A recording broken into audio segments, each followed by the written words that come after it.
Tra le varie ipotesi in campo per il passaggio delle grandi navi, quella su cui il ministro Toninelli sembra spingere di più riguarda Chioggia, in particolare Porto di Valdario.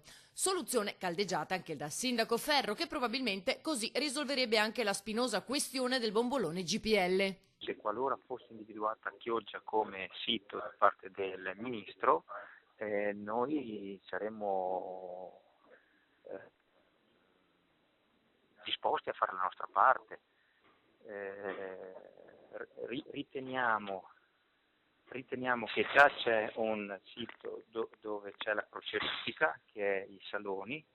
Nel progetto però che è sul tavolo del ministro si parlava della località Valdario, e quindi è tutt'altra concezione, quindi si può prendere in considerazione se questo può fare la parte di sgravare Venezia.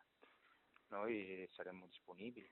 Ma se il sindaco Pentastellato si dice disponibile in accordo col ministro Toninelli sulla possibilità di far passare le navi a Chioggia, di diversa opinione il governatore Zaia, secondo cui, vista la specificità anche di questo comune, si risolverebbe ben poco.